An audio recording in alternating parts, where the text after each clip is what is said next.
Bueno,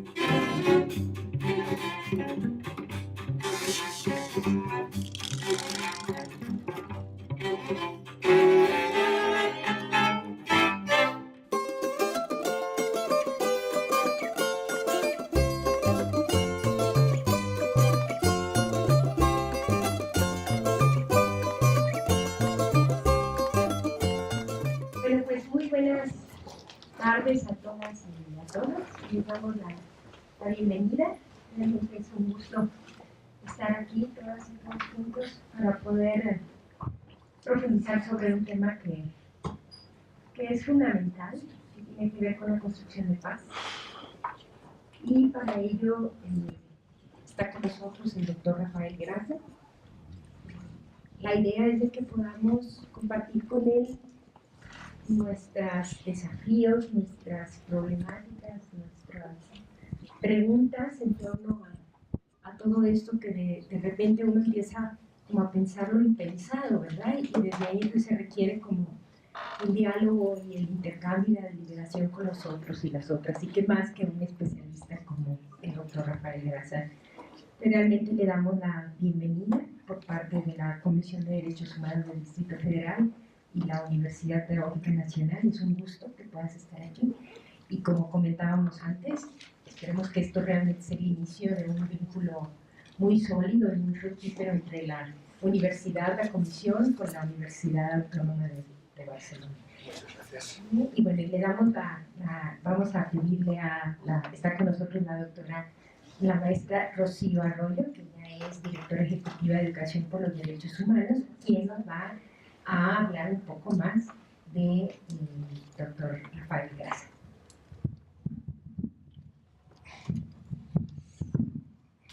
Gracias, querida Lucía. Me voy a permitir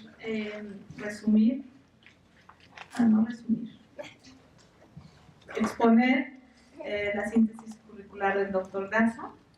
El doctor Rafael Grasa es doctor en Filosofía y profesor titular de Relaciones Internacionales de la Universidad Autónoma de Barcelona.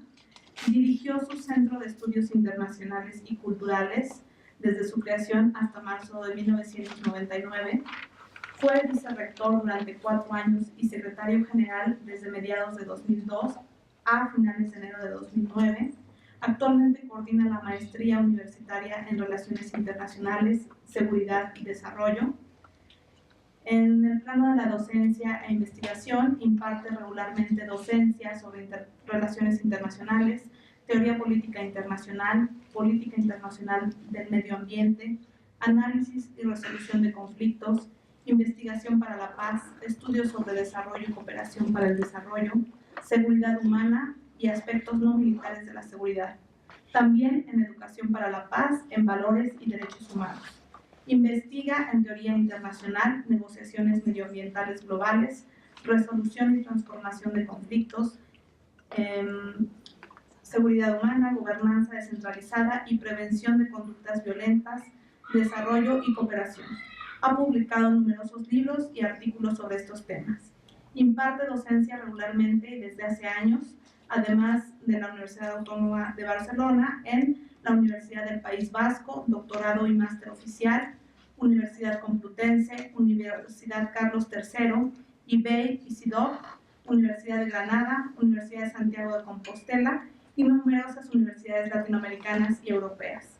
Forma parte y ha formado parte del Consejo de Redacción de numerosas publicaciones, entre ellas Global Governance, Environment and Security, Affairs Internationals, Revista Española de Cooperación, Anuario CIDOC de Relaciones Internacionales, Ecología Política, Nova Africa Affairs Internationals, Spanish Yearbook of International Law.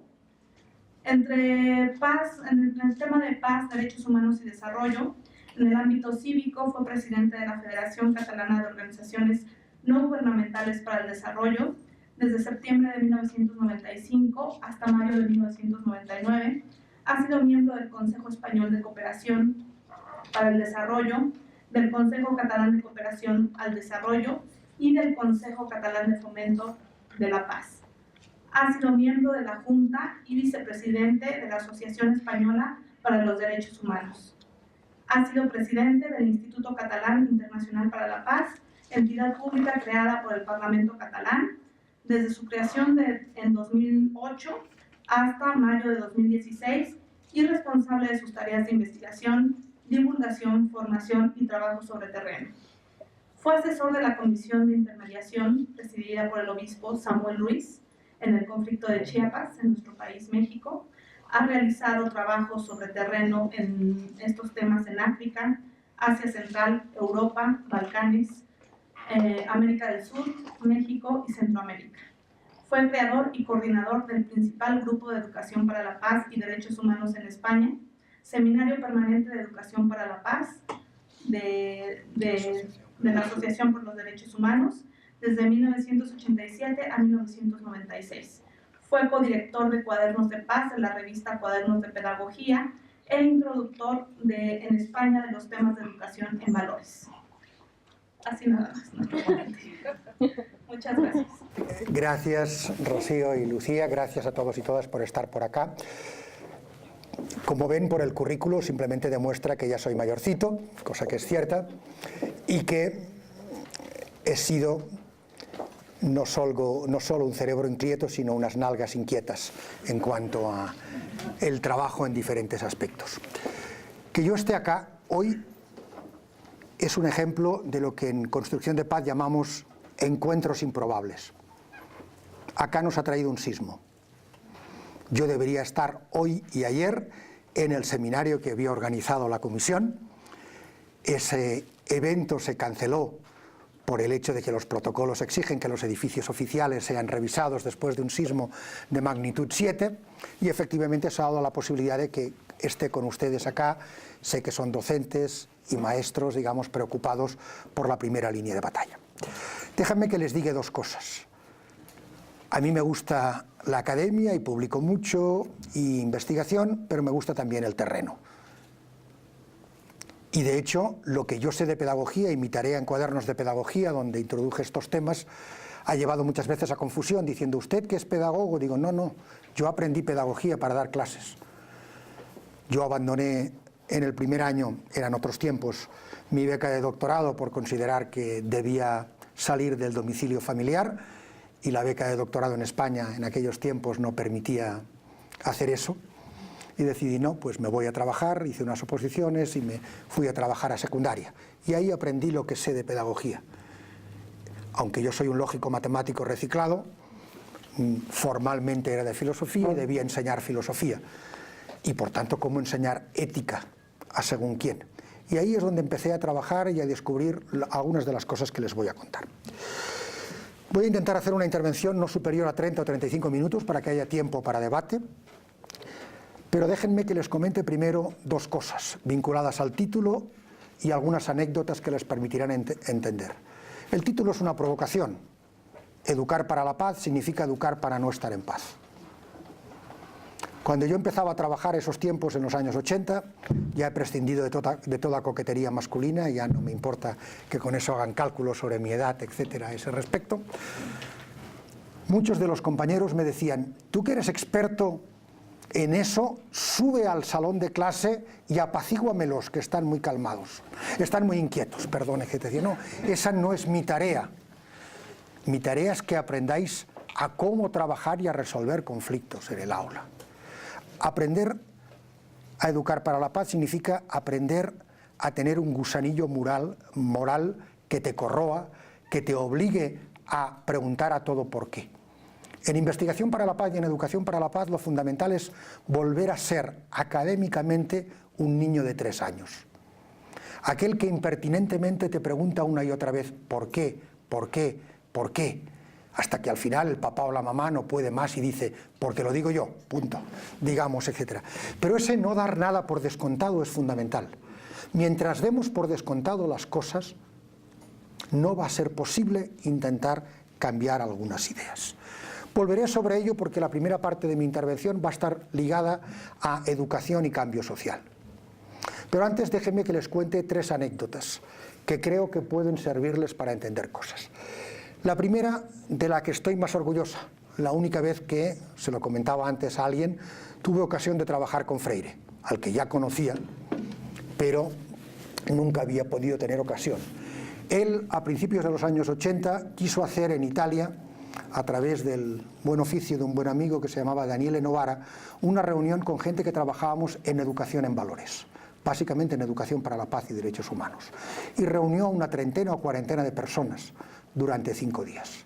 Y obviamente nos hizo trabajar con el método que todo el mundo conoce de él, más allá de aquella famosa frase que todo el mundo cita y no entiende bien, de que nadie educa a nadie, sino que todos nos educamos en comunión, que recuerden es el elemento fundamental de la pedagogía del oprimido y del opresor contra el opresor de Freire. Empezó con una paradoja, como a él le gustaba. La frase de la que salió todo el curso de 5 días era: la educación no es la palanca para transformar el mundo, porque podría serlo. Nos sorprendió a todos cuando la dijo, pero a partir de ahí trabajamos. Anótenla porque volveré por ella. Ya les voy a decir eso. La educación no cambia per se el mundo. El mundo se cambia por la acción, pero la educación puede ayudar a la acción o puede entorpecerla. Depende. Vuelvo sobre ello. Segunda anécdota para mí que es importante. Trabajando en los Balcanes.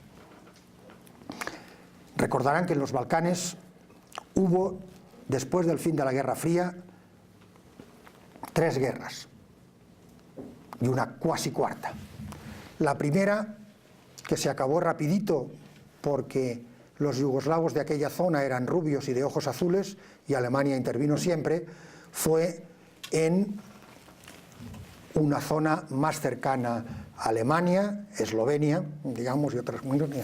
La segunda fue en Croacia, la tercera en Kosovo, que es la que todo el mundo recuerde, y la cuasi cuarta fue en Macedonia, antes de convertirse en país independiente, digamos, desde esa perspectiva.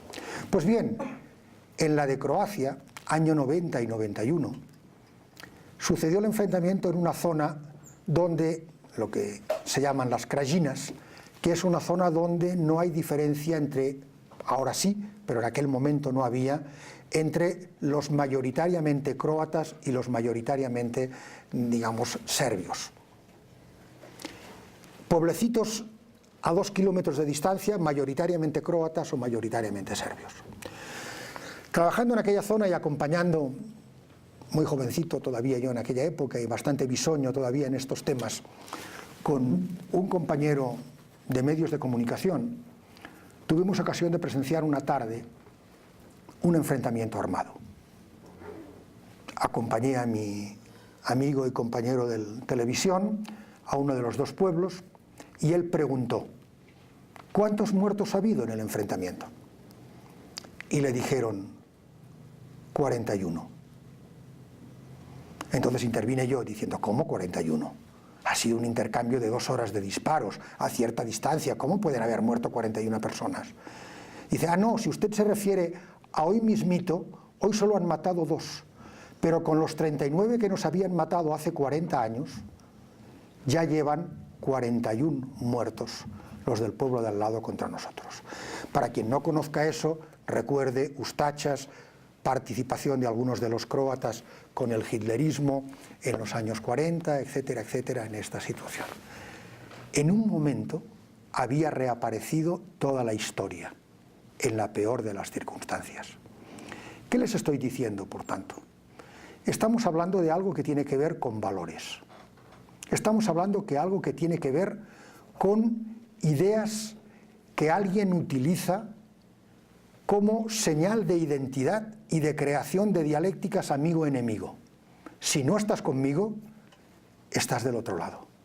Y por tanto con algo que es materia enormemente inflamable y que puede hacer que todo el mundo se una.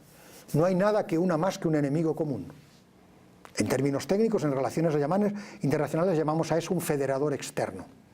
Y los políticos saben muy bien inventarse un enemigo, digamos, para que se olviden sus problemas, o para que la gente olvide. Recuerden, Guerra de las Malvinas. En el momento de las guerras de las Malvinas, Margaret Thatcher enfrentaba una seria huelga, muy seria, de toda la minería, de todos los mineros británicos. se acabó en 48 horas. Los mineros dijeron, primero está la unidad de la patria, recuperar el territorio, las islas Falkland, etcétera, etcétera, que la huelga. Y se acabó. Y tardó un tiempo a volverse a hacer. Había unido desde esa perspectiva. ¿Qué les digo, por tanto? La educación en valores, la educación para la paz, la educación en y para el conflicto, afecta a un núcleo básico que es la tarea de la educación. Y aquí llego al primer momento de mi intervención, educación y cambio social. Algunos tips telegráficos. Primero, la educación desde Durkheim es parte del proceso de socialización de las personas, que se inicia desde el momento que nacemos, desde la cuna, y que dura prácticamente hasta el momento que dejamos este mundo. Ese proceso de socialización es enormemente importante, porque en ese proceso de socialización, durante una serie de años, aprendemos muchas cosas que nuestras sociedades humanas han tardado miles de años en elaborar. Ese proceso de socialización es clave. Sin él moriríamos. Recuerden, el embarazo de un ser humano debería durar al menos, dicen los técnicos, de 24 a 30 meses. Obviamente, las caderas de una hembra no pueden resistir eso. Digamos, nadie formado durante 24 meses podría salir naturalmente. Por eso son 9 meses y recuerden, muchos años en que el bebé, varón o mujer, va a estar durante mucho tiempo dependiendo totalmente de la ayuda de alguien. Solo no existiría. Ese proceso de socialización es clave, porque en ese proceso de socialización recibimos conocimientos. Y aquí déjenme que les ayude y que les recuerde. Los conocimientos que recibimos en la educación y luego en la enseñanza formal son básicamente de 3 tipos. Cognoscitivos, claves pero los menos importantes hoy en día. Lo que se aprende en una carrera de ingeniería en el primer semestre está obsoleto en el último. Por tanto, estamos, en cuanto a conocimientos cognoscitivos, en lo que se ha llamado la educación permanente, la educación a lo largo de toda la vida. Varias veces vamos a tener que entrar en procesos de reaprendizaje que, ojo, exigen desaprender. Nuestro disco duro neuronal es limitado y hay que hacer espacio.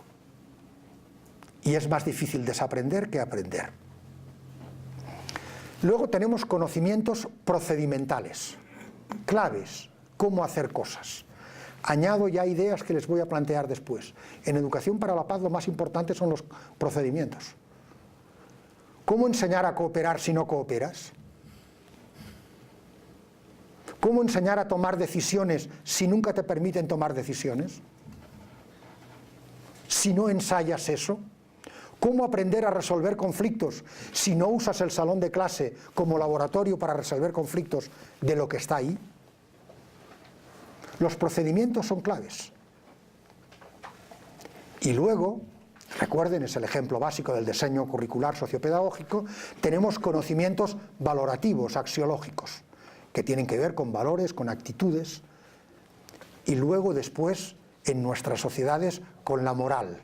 Es decir, con la costumbre de cómo comportarse en función de los valores y actitudes que se supone que son los de la corriente dominante, los que compartimos la mayoría.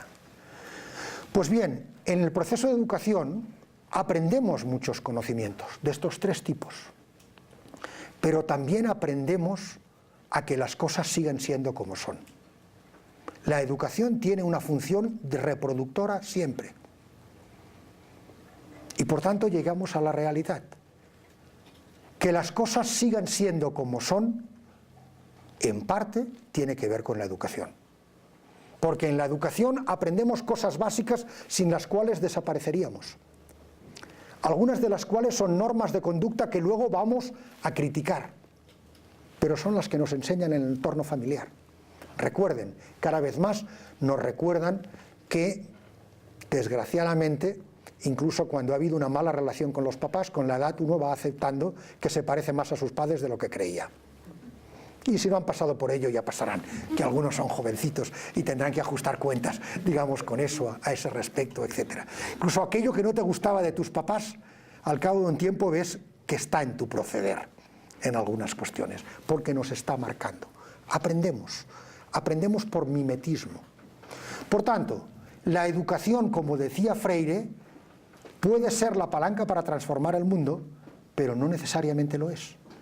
La educación es clave en nuestras vidas, pero en parte sirve para reproducir las cosas. Por tanto, hemos de ser conscientes que la educación tiene muchos valores de cambio, pero también otros que no. Y sobre todo cuando educamos a personas y en temas de valores, porque educar a personas siempre es algo complicado. ¿Qué les estoy diciendo con eso? La educación es una palanca para el cambio social, pero el cambio social no se hace solo con la educación, se hace básicamente con la acción. Puede haber una educación transformadora, emancipadora o no, pero parte de lo que aprendemos tendremos que desaprenderlo. En lo cognoscitivo, porque hay conocimientos nuevos y hay que hacer espacio para ellos, y a veces hay que abandonar los antiguos. En lo valorativo, porque a veces necesitamos valores diferentes.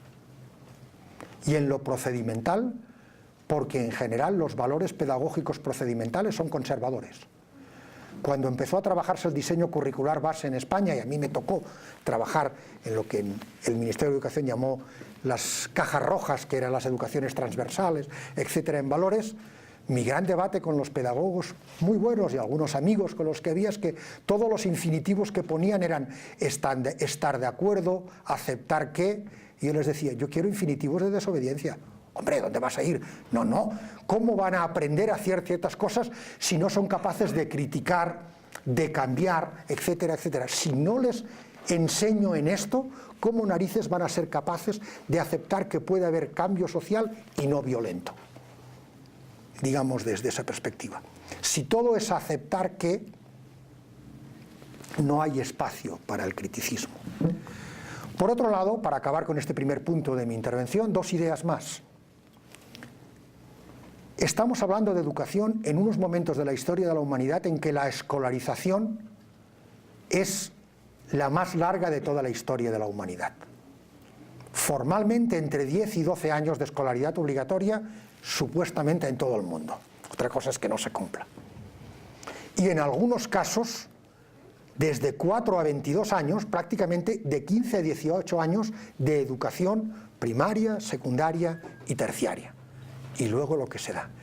Y sin embargo nos dicen los sociólogos de la educación que nunca antes la escuela había sido menos importante en la formación de algunas actitudes básicas que ahora. Es decir, es la paradoja. Más escolarización que nunca en la historia, más importancia que antes de métodos de educación no escolarizados. La educación familiar, comunitaria, la educación informal, la no formal, la que recibimos por el entorno. Eso me lleva a la segunda idea importante para acabar este punto de educación y cambio social, que es la importancia del currículum oculto. Se educa no solo con palabras, se educa con actos. Y lo que nos dicen de la eficacia de la transmisión educativa y escolar es que queda más si hay coherencia entre lo que dices y lo que haces, que no entre lo que haces. Eso es importante porque ustedes saben que la educación en valores, la educación para la paz, se ha intentado asignaturizar y establecer como currículos formales. Yo soy totalmente contrario a eso, pero es mi posición. Hoy por hoy ya no hago luchas doctrinales por nada. Es decir, a mis alumnos de doctorado saben que una condición esencial para estar es que han de estar dispuestos a criticarme, si no, no me interesan, digamos, etcétera. Yo también los voy a criticar, pero creo que deben ser capaces de criticar lo que yo hago, lo que yo escribo. No me interesan réplicas de mí mismo, digamos, etcétera, de ninguna manera intelectualmente, sino gente que pueda buscar caminos diferentes. Pues bien, desde esa perspectiva, desde ese momento, el currículum oculto es clave. Educar para la paz, educar para no estar en paz, no se puede hacer sin coherencia entre fines y medios, sin coherencia entre procedimientos y lo que se quiere lograr. Si tú no enseñas a decidir, no van a decidir. Si tú no permites que cuestionen, no van a aprender a cuestionar argumentalmente. La base de la democracia no es ni la democracia representativa ni la participativa, es la deliberativa, la capacidad de argumentar y de contrastar argumentos. Y la deliberativa es la más deficitaria de todos los componentes de la democracia en todos los países OCDE, digamos, etc. Y ya no digamos en los que no son OCDE, pero como ustedes están en la OCDE, los empaqueto ahí, etc., desde esa perspectiva. Entonces, el currículum oculto, clave. Segundo momento de mi intervención. Educar para la paz forma parte de lo que llamamos educar en valores. Porque el componente valorativo tiene un factor clave. Y eso es fundamental, porque la educación en valores plantea varios problemas importantes que ahora simplemente voy a enunciar. Primero, la argumentación y la elección de qué valores y de qué contravalores. Y eso no es fácil.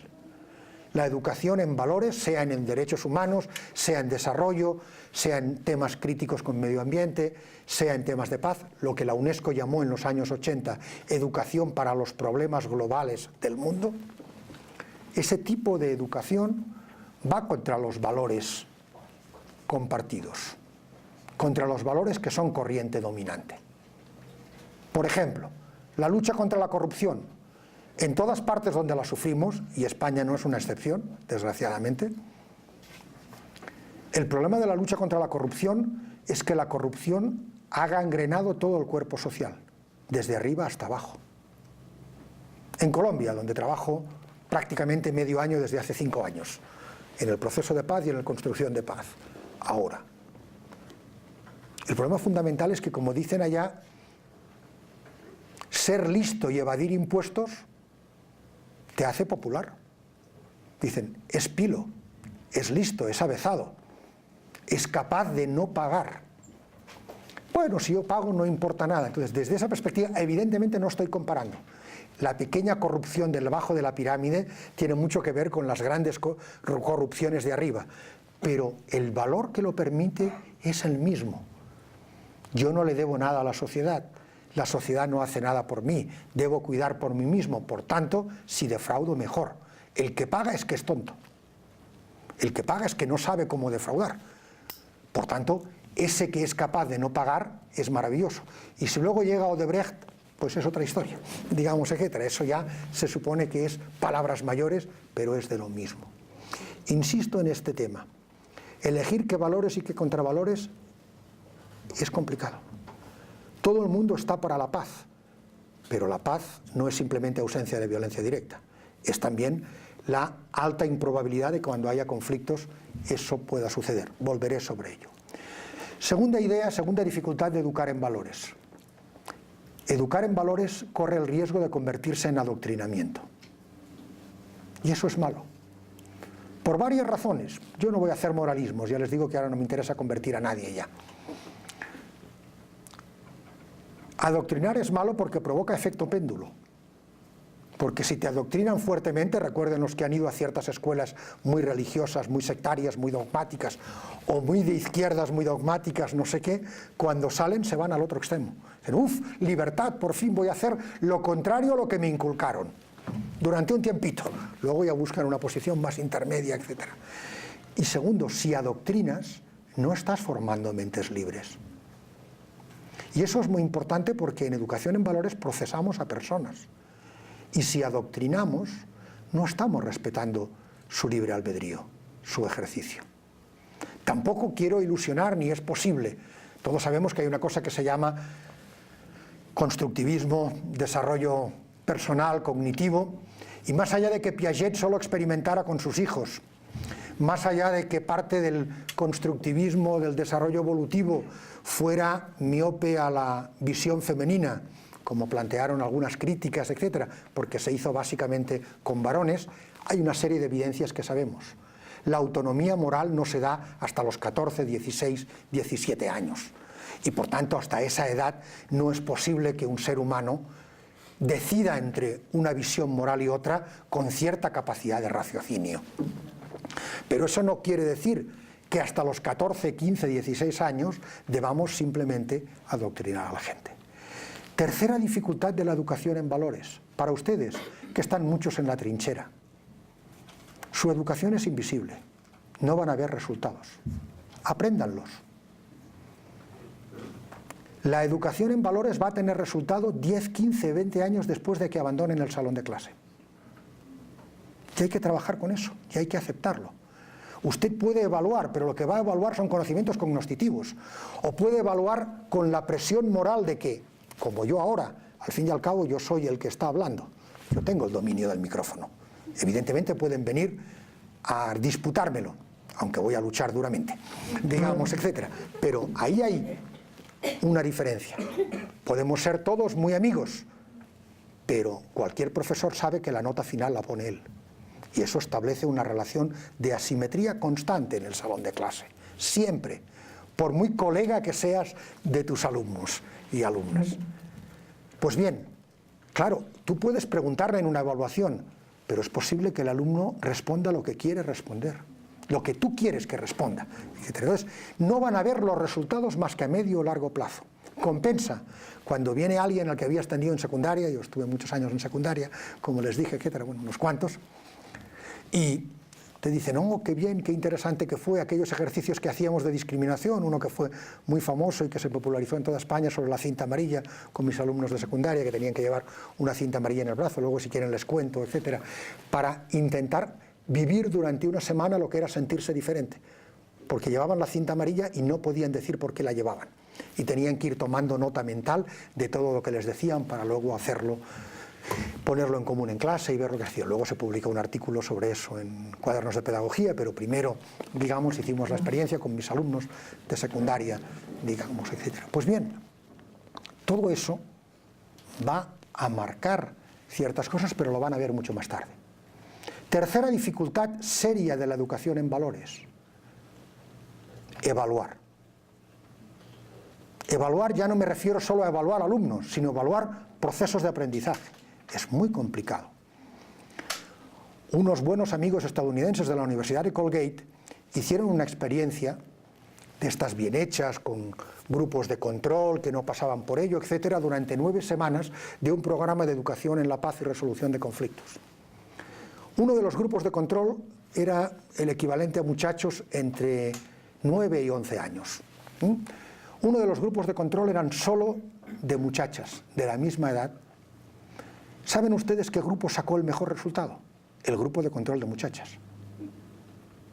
Es decir, simplemente por el hecho de haber tenido una socialización diferente siendo mujeres, que tiene la desventaja de que obviamente ha sido explotación, digamos, por parte de la mitad masculina durante mucho tiempo, pero al mismo tiempo ha preservado ciertos valores que ahora son útiles, de empatía, de capacidad de ponerse en el lugar del otro, de decisión colectiva. Sus resultados fueron mejores que los que habían pasado por las experiencias de 9 semanas en este sentido. Y eso sirvió para replantear.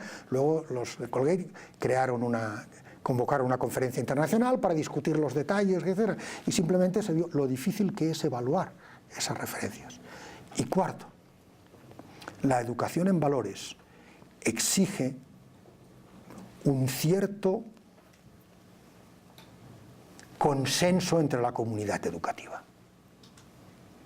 Exige, según donde se vaya a hacer, sobre todo en primaria, si son experiencias duras, por ejemplo, cuando popularizamos un juego de simulación que era el restaurante del mundo, que era para intentar ver la diferencia, para transmitir un mensaje muy sencillo pero vivencial.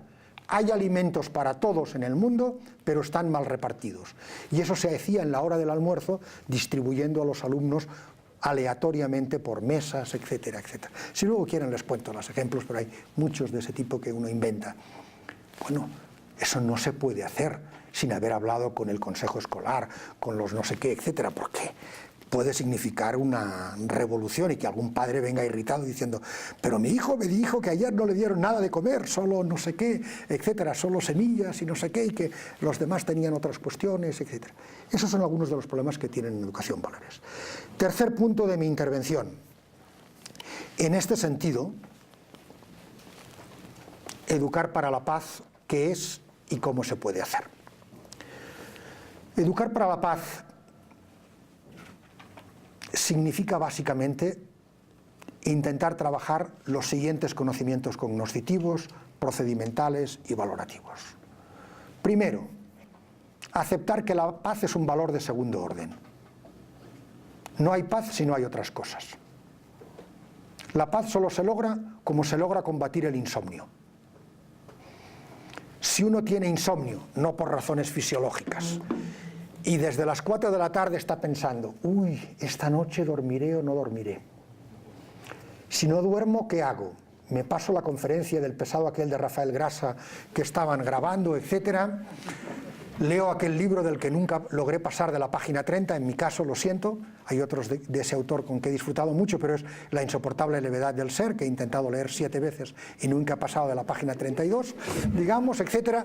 Haré La insoportable levedad del ser, insisto, y hay otros libros como La broma que me entusiasman, etcétera, de él, pero ese nunca he podido. Leí La crítica de la razón pura, La Constitución de la Ciudad de México, etcétera, etcétera. ¿Qué es lo que voy a leer? Digamos, en ese momento, contaré borreguitos, no sé qué.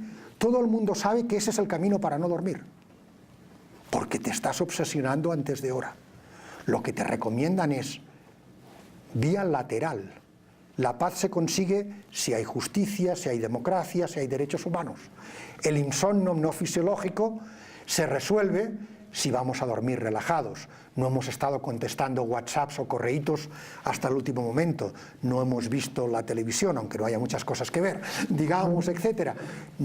Nos hemos relajado, hemos ido al gimnasio a quemar energías, yo qué sé, el mecanismo. Solo cuando uno va relajado a la cama, el insomnio no funciona. Es lo que técnicamente llamamos un producto esencialmente lateral. La paz es un producto esencialmente lateral y exige trabajarlo en otras cosas. Sobre todo la paz entendida no solo como ausencia de violencia directa, que en México ya sería Hollywood en este momento, sino también como un bajo nivel de injusticia, de asimetrías y de desigualdades e inequidades, entre sexos, entre generaciones, entre comunidades, entre etnias, entre religiones, entre orientaciones sexuales, etcétera, etcétera, etcétera. Digamos, desde esa perspectiva. Eso es la primera cosa que hay que tener en cuenta. Por tanto, los programas de educación para la paz no están hechos para hablar de la paz, aunque puedes hablar de la paz, sino para aprender a resolver conflictos. Segunda idea. Educar para la paz significa jugar con una idea fundamental de base. El conflicto no es ni bueno ni malo, es. Porque es producto de las relaciones sociales. Y como solo somos seres humanos y vivimos en sociedad, mientras hagamos eso, habrá conflictos. El conflicto en ciencias sociales no es más que definición estándar, disputa o antagonismo entre partes que creen tener objetivos incompatibles sobre algo o alguien. Por tanto, eso va a estar ahí. Es inevitable. Yo voy más lejos, pero yo pertenezco a la generación que trabaja en resolución de conflictos, o enfoque. Digo, el conflicto es la sal de la vida. Ahora, ustedes saben perfectamente que un exceso de sal genera problemas cardiovasculares y te mueres. Un exceso de conflicto más resuelto también puede ser excesivo. Pero cuando uno resuelve bien un conflicto, tiene un subidón de autoestima, de adrenalina.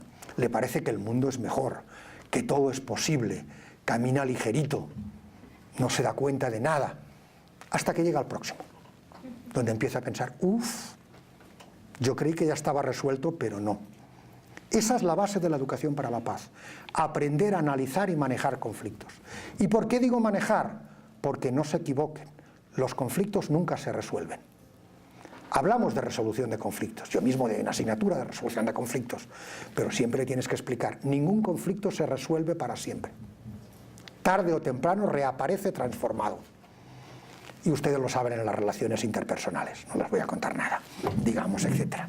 No hay ningún conflicto. Por eso, recuerden, cuando se habla de la violencia machista contra la mujer, se dice ni una tolerancia con la violencia física, porque en el 98% de los casos, si hay una vez, habrá una segunda. Hay alguna excepción, pero lo normal es que el que golpea vuelva a golpear. digamos, etc. Por tanto, hay que tener cuidado. Eso es lo que primero que se recomienda a las mujeres víctimas de maltrato. Ojo con la tolerancia, no, me quiere mucho, pero es muy irritable, sí, pero esto no es un colon irritable que tiene medicina, digamos, esto es otra cosa, digamos, etc. Hay que tratarlo de otra manera. Tercera idea fundamental de educar para la paz. Buscar siempre ejemplos y aprendizajes que vayan de lo micro a lo macro. Lo fácil es hablar de Nelson Mandela, de Digna Ochoa, de Tatik, de Samuel Ruiz, digamos, ya que se habló de él y de mi relación con él, etcétera, etcétera. Claro que sí. Pero eso es lo fácil. Lo importante es ver que hay muchos ejemplos de sí. Les contaré una anécdota. Hoy es la segunda vez que lo cuento. Lo siento. Aquí ya la conoce Marina, en este caso, etcétera. En 1997 generamos un evento, el más importante que se había realizado nunca en España y desde luego creo que en Europa en aquel momento, con mucha gente mexicana para aprender de experiencias de resolución de conflictos en América Latina. Salvador, Guatemala, estuvieron todos los negociadores de todas las partes presentes. Obviamente en el 97 todavía estaba muy candente el tema del EZLN, el fracaso de los diálogos de San Andrés y la continuidad, etc. Entonces, de acuerdo con la UNESCO, me costó organizar esa conferencia, etc. Fue una conferencia a puerta cerrada, muy útil, pero hubo una sesión magistral de comunicación a toda la comunidad y entre 600 personas habló, entre otras, Rigoberta Menchú. Discurso excelente, maravilloso, etc. ¿Qué dijo Samuel Ruiz al acabar?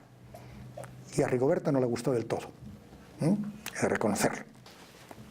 Les dijo, ¿han visto a Rigoberta? Excelente ejemplo de mujer, Nobel de la Paz merecido. Llegó a San Cristóbal sin hablar ni una palabra de español, de castellano. La acogimos, eso es todo lo que es. Pero quédense con una idea. No hay una Rigoberta Menchú. En los pueblos mesoamericanos mayas hay centenares de Rigobertas Menchús. Ella es la que ustedes conocen, pero como ellas hay muchas, digamos, etc. Ese fue el mensaje, digamos, que quiso trasladar Samuel Ruiz en aquella reunión, etc. ¿Por qué? Porque lo importante es aprender a manejar los conflictos de cada día y la coherencia. Por tanto, trabajar educación para la paz significa manejar los conflictos en el aula. Cuarta idea, hay que manejar técnicas muy sencillas. A veces hemos enseñado a educar para la paz, por ejemplo, aprendiendo a mediar entre otros. Y los niños de preescolar saben perfectamente cuando se han trabajado así, que cuando hay un momento de pelea, etcétera, paran, hacen una señal al maestro o la maestra, más veces maestras que maestros, aunque cada vez hay más varones en preescolar, pero todavía pocos en todos los países OCDE, etcétera, y salen fuera a buscar una solución. Se les ha enseñado, hacen falta técnicas, pero además de las técnicas hacen falta valores y que entiendan para qué lo hagan, y éxitos. No puede hacerse educación para la paz simplemente hablando de casos exitosos o simplemente hablando de grandes problemas. Es necesario que se aprendan éxitos a ese respecto. Procedimientos, algunos de muy importantes. Tolerar. Es poco, pero la tolerancia es un bien escaso y es insuficiente como valor ético y moral, porque simplemente quiere decir, aguanto que estés a mi lado, pero lo aguanto. Discrepar, argumentadamente. Aprender la regla básica de resolución de conflictos y aplicarla. Duro con el problema, suave con las personas. En América Latina trabajar resolución de conflictos a veces es muy complicado, en México no tanto, porque ustedes casi nunca hablan claro. Suavizan tanto el lenguaje. Para mí, y he trabajado prácticamente toda América Latina, los más complicados son los salvadoreños, digamos, etcétera. Hay tantos, fíjese usted, que no sé qué, y tantos circunloquios, que yo tengo que aplicar con ellos directamente, aunque sean amigos y en tareas de investigación, siempre la escucha activa, que es preguntarles, si te he entendido bien, me has querido decir 1, 2 y 3. ¿Es cierto? Digo, porque es que si no nos vamos a tirar una hora hablando y a lo mejor querías decir otra cosa. Pero tus circunloquios, movidos por el hecho de que no hay que ser directos, plantean un problema. En resolución de conflictos es duro con el problema, suavísimo con la persona. La persona merece todo nuestro respeto, nuestra empatía, ¿no? Pero hay que ser claros. Si yo no formulo claramente el problema, puedo adornarlo con un lenguaje, fíjate que no te ofendas, pero me parece que no hablas claro. ¿Te molestaría decirlo claro? Te aseguro que no me ofendo, digamos, etc. Y yo, como español o como buen gallego, ya intentaré ser menos directo. Hay culturas donde todavía es más difícil que ustedes. Con los árabes es increíble. Menos de media hora antes de circunloquios es imposible antes de entrar en un tema, digamos, etc. Pero bueno, uno aprende que hay pautas culturales a utilizar, pero luego hay que formular los temas claritos. Si no, no sé cuál es el problema, y hacerlo de mutuo común a consenso. Otro procedimiento fundamental, que el otro se sienta representado. En mi etapa en el rectorado, que yo coordinaba todo el equipo rectoral como secretario general, tenía un vicerrector de profesorado magnífico, pero tenía un problema. Era tan listo y tan bueno realmente que adivinaba el problema del director del departamento antes de que se sentara en la silla. A la tercera semana hubo que intervenir, llamarlo al rector y yo y decir, tienes que cambiar tu estrategia, porque ya tengo 5 quejas de directores del departamento. Dice, ¿cómo? Pero si los he resuelto todos los problemas. Dice, sí, pero es que dicen que antes de que ellos hablen ya les has dicho, ya sé cuál es tu problema, esta es la solución. Digo, no, está bien que sepas cuál es el problema y la solución, pero escúchalo, por favor. Y como hacemos en pedagogía y en clase, que tenga la sensación de que la solución la hacéis a medias. Por favor, no se la cuentes antes de empezar, porque el otro se siente violentado en su función de director de departamento. Hay que dejarle que construyamos juntos la solución, aunque el que la tiene en la cabeza y el que tiene la capacidad decisional seas tú, como vicerrector encargado de este tema de recursos humanos de profesorado. Pues bien, esas son algunas de las reglas procedimentales. Cooperar.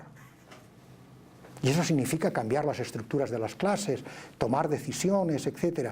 Aprender a decidir, aprender a criticar razonadamente, aprender a escuchar, el valor del silencio, la capacidad de entender al otro. Muchas cosas que les podría contar a ese respecto. ¿Cómo? Último momento de mi intervención porque ya exageré. ¿Con qué enfoque podemos hacer eso? Hay muchos, pero yo hace muchos años que soy un fervoroso partidario de uno que se llama enfoque socioafectivo. Y les contaré un poquito qué es. El enfoque socioafectivo lo inventaron los escandinavos en educación para el desarrollo en los años 60 y 70, mucho antes que nosotros. Porque hacían clases sobre temas de relaciones norte-sur, el impacto del colonialismo, el neocolonialismo, la propiedad, y se encontraban con que no había, como lo hacían solo cognoscitivamente, enseñaban, lo máximo que podían lograr de los alumnos es que le dijeran, jo, seño, qué suerte que he tenido naciendo a 2 centímetros del hemisferio norte y no 15 más abajo del planisferio, porque si no viviría fatal. Qué mal que viven esos muchachitos. No había relación empática. ¿Por qué? Porque solo se había trabajado conocimiento vía cerebral, neuronal. El enfoque socioafectivo que empezaron a crear ellos y que luego se desarrolló también pedagógicamente, considera que hay que empezar por el corazón, por la vivencia. La idea básica es, por lo menos en la versión que yo practiqué y practico todavía, un refrán lakota. Lakota es el nombre real de eso que por las películas del Far West conocemos como Sioux, digamos, etc. Los lakota dicen, nunca sabrás cómo y cuánto le duele el pie a alguien hasta que no camines con sus mocasines. Efectivamente, hay que aprender a ponerse en la piel del otro. Y para ponerse en la piel del otro, el enfoque socioafectivo trabaja de la siguiente manera. Primero, siempre se parte de un enfoque vivencial, emocional, de algo que te rompa esquemas, que te permita desaprender. Puede ser algo trivial, como eso que se utiliza mucho en educación para el desarrollo, que es la proyección de Arno Peters. Por favor, Peters, no Peters, porque es alemán y todo el mundo le llama Peters, digamos, etc. Arno Peters creó una proyección diferente. La proyección Mercator, que es la habitualmente utilizamos, lo que hace es privilegiar, digamos, ciertos criterios. Es decir, es imposible reproducir un mundo tridimensional en un mundo bidimensional. Siempre hay defectos y errores. Lo que hizo Arno Peters para provocar es privilegiar que el tamaño físico en el planisferio bidimensional fuera lo más proporcional posible al real. Y luego que el hemisferio norte y el hemisferio sur fueran prácticamente idénticos. Resultado, ese mapa que a veces han visto con un África enorme, alargada, etcétera, etcétera. El mapa es terrible, es decir, geométricamente, matemáticamente es un desastre, es peor que el Mercator, según cómo, etcétera. Pero tiene un interés pedagógico, porque tú trabajas con ese mapa y de repente dicen, señor, ¿qué se tomó anoche? Porque este mapa que nos ha dibujado en la pizarra es raro, no nos cuadra, etcétera. Puede trabajarse con un juego de roles, con un juego de simulación, con lo de la cinta amarilla, con un texto diferente, contarles un cuento, cualquier tipo de cosa. Luego si quieren lo practicamos, etcétera, lo vemos. Pero eso es fundamental, porque descentra, te hace cambiar el marco, la narrativa, la pauta. A partir de ahí empiezas a trabajar, segundo momento, cómo te sentiste, qué experimentaste, qué pasó, qué no pasó, etcétera, etcétera. Y a partir de ahí ya puedes establecer lecciones, tercer y cuarto paso, e iniciar lo cognoscitivo. Eso, insisto, se puede hacer con narraciones, etcétera, etcétera. Desde el cuento de Caperucita Roja al revés, que a mí me gusta mucho, he utilizado muchas veces. Nadie se ocupa nunca de lo terriblemente que se siente el lobo, hablando siempre de su dentadura, narices. No es bueno hablar de la dentadura de alguien mucho tiempo, porque el lobo ya sabe que tiene unos dientes afilados, largos, que no encajan bien, etcétera, etcétera. Es decir, buscar el otro lado de las cosas, otros que son posibles, otros mecanismos. Y luego viene lo cognoscitivo. Con todo eso, y acabo, lo que estamos intentando, lo que se intenta en Educar para la Paz es eso, crear un cierto gusanillo y aprender a manejar y resolver conflictos. Quédense con esa idea, lo cognoscitivo es lo de menos, aunque es importante. ¿Por qué? Porque nuestro mundo cambia tan rápido que lo cognoscitivo cambia. Es más, hoy cada vez es más importante para un profesor, yo se lo digo a mis ayudantes y gente joven, sobre todo ante los alumnos, si no sabes algo, di claramente que ahora no lo sabes y que mañana les cuentas. Porque es que en el mismo momento que les cuentes una película, van a estar googleando en el celular, etcétera, y si son duros van a levantar la mano diciendo, aquí dice otra cosa, ¿eh? La guerra entre Perú y Ecuador fue en el año tal, etcétera. Es decir, un profesor no tiene la posibilidad de saberlo todo, ni siquiera de su materia. Hombre, si haces resolución de conflictos internacionales y no sabes cuándo fue la guerra Perú-Ecuador, igual yo ya no lo quiero en mi equipo. Pero, en cualquier caso, hay que saber ciertas cosas, etcétera, y otras se pueden consultar. Pero lo importante es explicar procedimientos y quédense con esa idea. Contra más coherencia entre fines y medios, mejor. Ahí les recuerdo la cita de Gandhi, y con eso concluyo, que decía justamente eso. No hay camino para la paz es el camino. La paz es un proceso, la educación para la paz es ponerlos en el camino de ese proceso. Gracias y quedo a su disposición.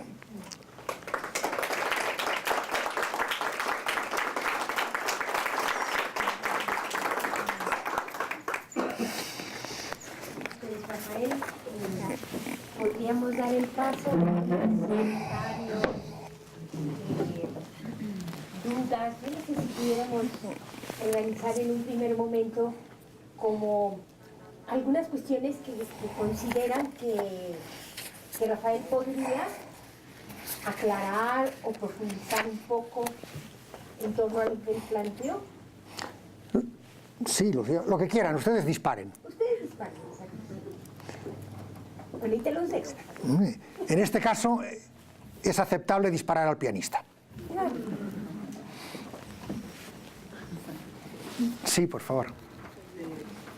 Ustedes nos narran su experiencia, el currículum, los lugares en donde ha estado, las cosas que ha visto, las experiencias tan cercanas que ha tenido y otras tantas que no nos cuenta en este momento. Mi pregunta es, cuando usted empieza a trabajar aspectos de cultura de paz y empieza a encontrar este camino alterno a los caminos clásicos, tradicionales, en los cuales tal vez usted fue formado, en los cuales a lo mejor usted también en algún momento pasó por su mente este cambio y también tuvo que desaprender y también tuvo que reaprender. En ese sentido a mí me interesaría saber cómo vivenció este proceso en el momento en el cual lo interioriza, pero no solo en ese momento, ¿no? Cuando tiene la responsabilidad de ir con alguien más, a lo mejor de lo que ustedes nos platican, ¿no? De los muchachos de secundaria, en ese momento, ¿cuál es esa experiencia que nos puede contar? ¿En qué momento reconfiguran a los muchachos su actuar? ¿Y cómo usted se va reconfigurando y se va reconstruyendo como sujeto a partir de esta reconstrucción que usted está elaborando a partir de cultura de paz en su persona para después poderla llevar a otras personas? ¿Cómo es que se reconfigura usted? ¿Qué es lo que, citando un poco, qué es lo que siente, qué es lo que piensa, qué es lo que fue vivenciando en ese momento? ¿Hay alguna pregunta más de ese estilo para intentar agrupar? Me desnudaré parcialmente en público. Aunque luego les contaré una experiencia de desnudo integral importante en Educación para la Paz, que forma parte de esa experiencia que me modeló. Aunque no me desnudé yo, sino una señora de 70 años, pero les contaré eso. Bien, si no hay más sobre eso, mire, es cierto. Educar tiene un elemento de dramaturgia, de escenografía, sobre todo en la educación formal. Uno sabe lo que quiere contar, más o menos sabe los mensajes que quiere transmitir. Y luego lo que piensa son ciertos ejemplos, anécdotas, mecanismos, etc. Yo tengo mucha experiencia docente y mucha experiencia en eventos de este estilo, pero sin embargo hay algo que a mí me conformó, que es: nunca dejes todo a la improvisación. Piensa un ratito antes. Hazte un breve esquema de cosas que quieres decir o hazlo mentalmente. ¿Por qué?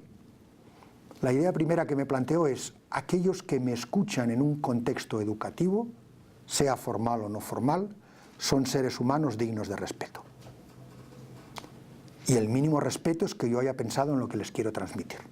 Otra cosa sea es que muchas veces, como no sabes exactamente el público que vas a encontrar, aquí ya venía más o menos pistado, digamos, uno cambie radicalmente lo que piensa decir cuando ve el público, digamos, etc.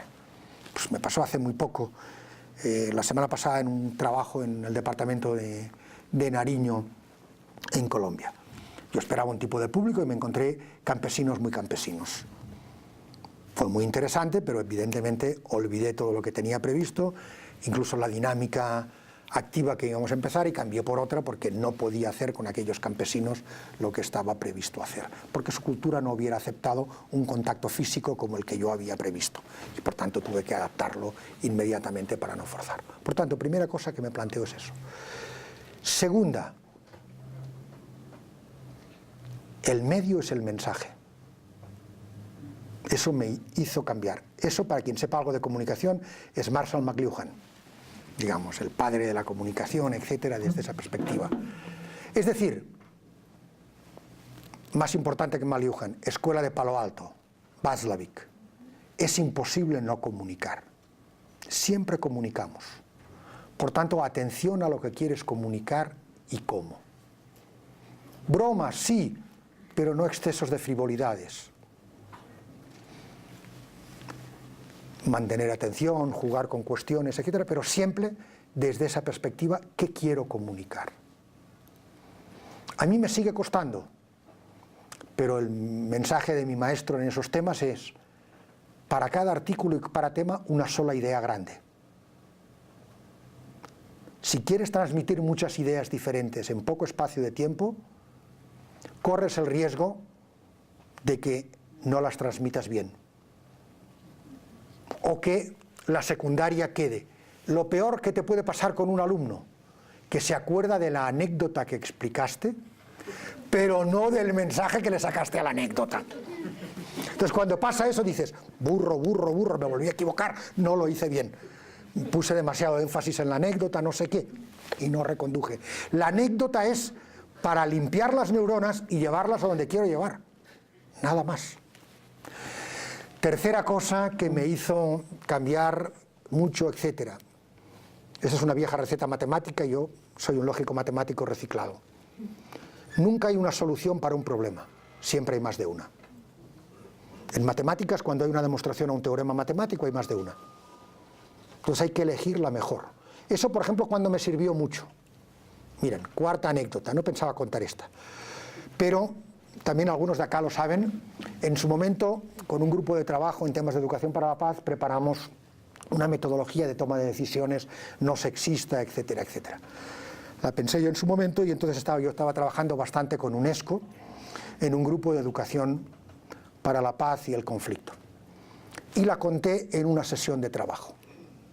Al salir, dos africanos muy simpáticos y educados, que siguen siendo buenos amigos míos, vinieron a mi lado y me dijeron: gracias por haber hecho que el saber tradicional de nuestra tribu haya pasado a la UNESCO. Digo, ¿cómo?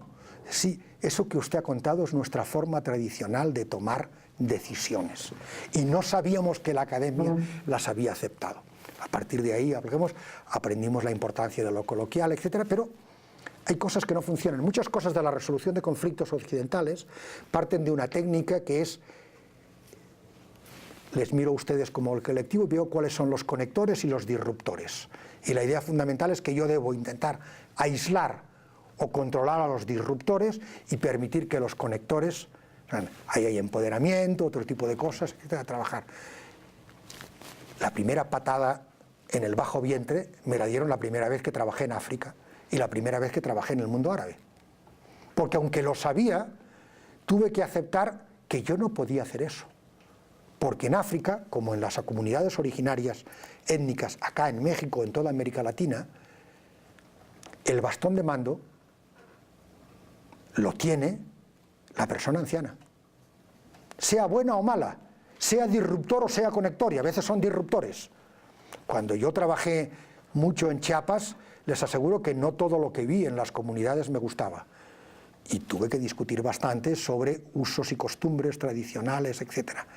Y todavía recuerdo con horror, en San Juan Chamulla, etcétera, los intentos de mediar, cuando además el gobernador era protestante en aquel momento. Yo había conocido en la etapa en que era senador y de un partido que intentó, bueno, él como senador de ese partido que intentó ayudar en el caso de Chiapas, etcétera, la imposibilidad de convencerles de que los protestantes tenían derechos a volver. Saben que eso sigue ahí pendiente, etcétera, están expulsados. Es decir, la ley ancestral y comunitaria puede ser muy dura, pero cuando trabajas con africanos o con árabes, esa es la regla y hay que habituarse, saber cuál es eso, en algunos mecanismos, etcétera, por cruel que sea. Otro elemento que me hizo cambiar muchas cosas fue efectivamente ver que la cultura original cuenta y que esos valores están ahí. Por eso siempre intentamos trabajar, como toda la Escuela de Transformación de Conflictos impulsada por Lederach, con refranes populares. Yo lo primero que hago cuando voy a un país, incluso cuando no hablo la lengua, como en Kazajstán, donde he trabajado mucho en los últimos 4 años, hablo algo de ruso, pero poco, pero desde luego ni una palabra de kazaco, bueno, ya alguna palabra, pero de uso cotidiano, etcétera, es aprender lenguaje coloquial, etcétera, para ver cómo trabajar con ellos en algunos temas, etcétera. Eso es clave y fundamental. Entonces, eso va ligado a la aceptación en la práctica, la última idea de lo que aprendemos de Freire en las palabras, pero que es difícil que aprendamos, que efectivamente la comunicación y la educación son interdependencia y que uno aprende de los otros. Entonces, algo que a mí me ayuda, sobre todo a no usar mis recetas, es siempre pensar. Yo siempre hago en mis trabajos de campo una pequeña libreta, que hasta ahora nunca es pública y yo creo que no va a ser nunca, digamos, de que apunto lecciones aprendidas y aprendizajes de lo que he hecho, incluyendo 3 críticas de lo que he hecho mal en aquella sesión, digamos, etcétera. Que siempre hay cosas que haces mal o que te das cuenta que podrías hacer mejor, etcétera. Pero eso, obligarte a verbalizar, aunque sea para ti, el aprendizaje de los otros. Y siempre que hay un trabajo activo, intentar acabar, es un ejercicio muy sencillo, el tesoro del mundo, etcétera, etcétera, con un papel continuo, papel craft o no sé qué, y un post-it. ¿Qué me llevo de bueno de esta experiencia? ¿Qué abandono? ¿Qué dejo? Etcétera. Jugar con este tipo de cuestiones, etcétera. Pero efectivamente es un aprendizaje y quédense con esa idea. No hay camino, hay muchos caminos. Si quieren, se lo diré con una frase rotunda. Lewis Carroll, Alicia en El País de las Maravillas o Alicia a través del espejo. Recuerden aquel divertido diálogo en que Alicia está perdida y le va a preguntar al gato de Cheshire: ¿cuál es el camino? Y el gato, más listo que Alicia, le dice: Alicia, eso depende de dónde quieras ir. No lo sé, entonces te da igual el camino.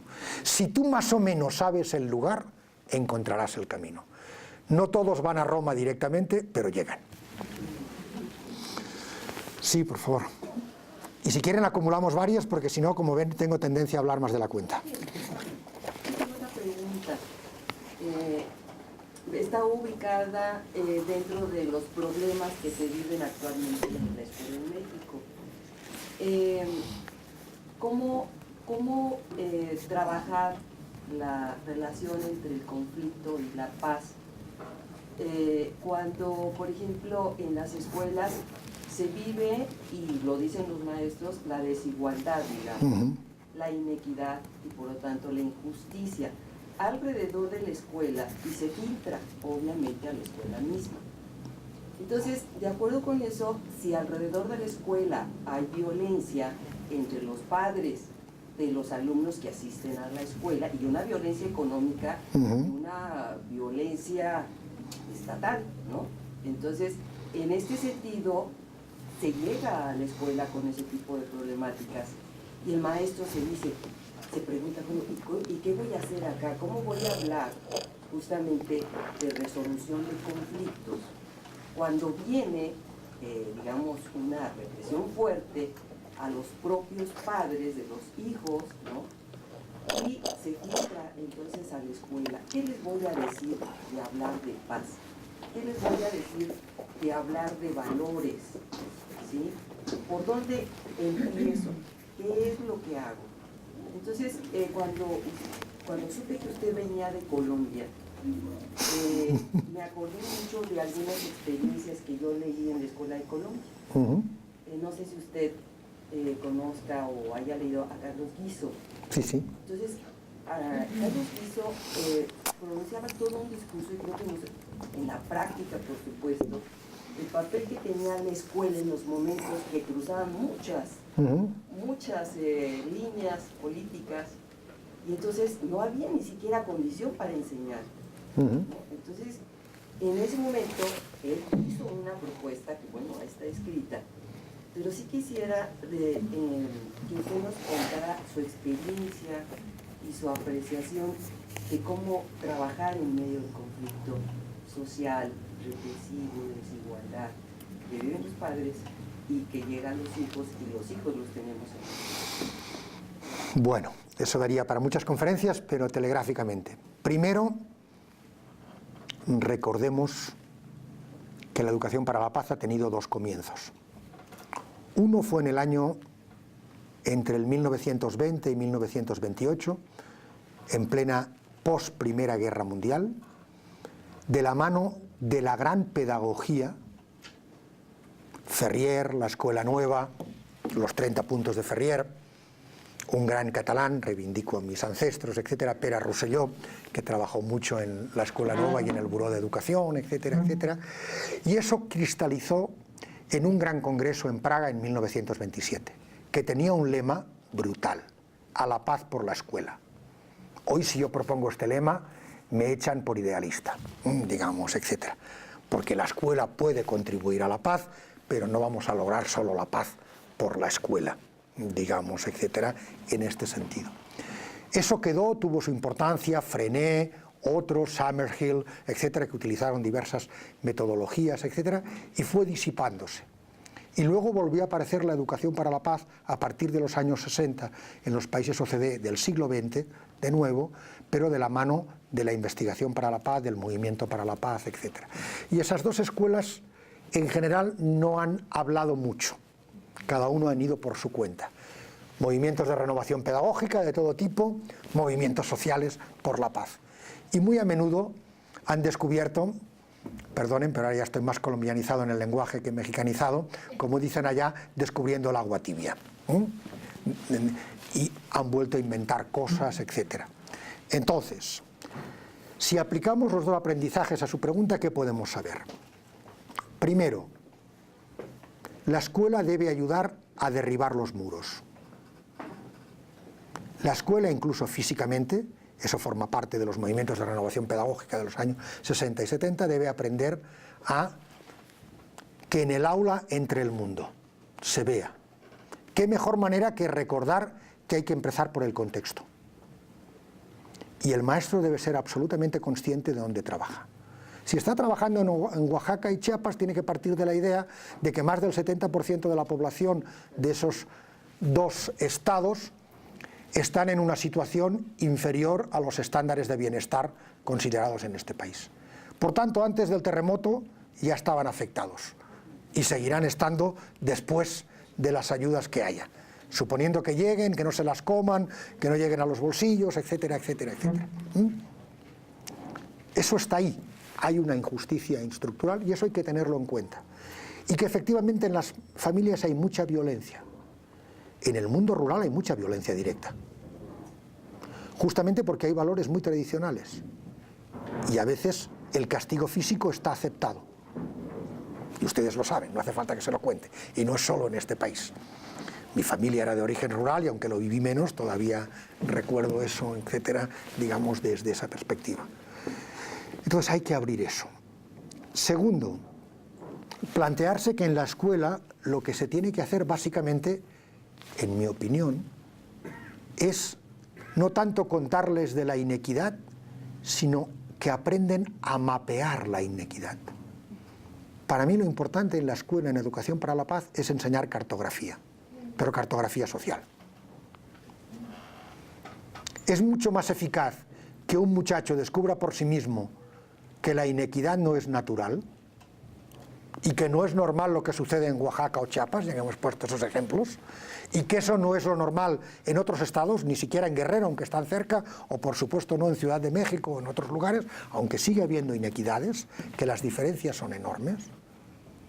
Y eso se puede lograr desde muchas perspectivas. El país más desigual de América Latina y el Caribe no es Colombia, no es México, es Brasil. En Brasil hay diferencias de casi 30 entre el 20% más rico de la población y el 20% más pobre. En México están en torno al 10, 11%. En algunos estados llegan al 20%. Pero es básicamente el sur profundo, allá donde no llegó ni la revolución, digamos, etcétera, prácticamente. Y por supuesto en comunidades vulnerables, étnicas, mujeres y algunas otras, digamos, etcétera, digamos desde esa perspectiva. Tercera idea fundamental. Lo que creo que hay que básicamente trabajar en la escuela es que aprendan a manejar conflictos y a verlos y a ver la realidad. Y eso se puede hacer jugando en el nivel micro, meso y macro. El micro es el suyo, en la propia escuela. El meso ya es la comunidad, el entorno, el departamento en el que viven. Y luego el macro, y jugando a esas cosas, etcétera, etcétera. Y cuarto, fomentando visiones positivas. Es necesario que los alumnos salgan con la conclusión no solo de que viven en una terrible inequidad, sino que eso tiene posibilidad de cambio y que pueden hacer cosas. Sobre todo si estamos hablando hasta los 14, 16 años. A partir de ahí la cosa cambia y puede ser de otra manera, etcétera, y se puede jugar desde esa perspectiva. ¿Qué recomiendo yo? Trabajar con visiones de textos diferentes. Por ejemplo, en el máster que yo dirijo hay una línea de investigación muy vinculada a los países árabes. ¿Qué es lo primero que hacen nuestros alumnos? Leer un libro que se llama La cruzada vista por los árabes, que es la historia de las cruzadas, escrita por un gran novelista libanés, digamos, etcétera, Amin Maalouf, del que seguro que alguien ha leído algo o puede leer, etcétera, pero es los relatos históricos de las cruzadas del otro lado. Es justamente lo que les decía, ver Caperucita desde el lado del lobo. ¿Es el malo? Sí, claro, en el cuento. Pero es un malo que también tiene su perspectiva, su visión. Entonces, es importante que jueguen, que vean cosas desde otra perspectiva. Tan importante es, en mi opinión, con lo que usted planteaba, que vea que vive en un mundo desigual el suyo, como vea que no es el único y que hay posibilidades de cambio. aprender también lecciones de cambio positivo, de esperanza, eso es fundamental. Pero lo básico, en mi opinión, se resumiría en esas dos ideas: que aprendan a cartografiar la realidad social y a ver dónde están, y que aprendan a manejar conflictos y hacerlo con una visión positiva de cambio. Eso es parte de lo que se puede hacer, sabiendo, miren, lo voy a decir con una cita erudita y con una cita coloquial. La cita erudita, un gran teórico político que dijo: no podemos hacer más que lo que está en nuestras manos hacer, pero eso hay que hacerlo a como dé lugar. La cita es de Isaiah Berlin en El fuste torcido de la humanidad, en la traducción al castellano.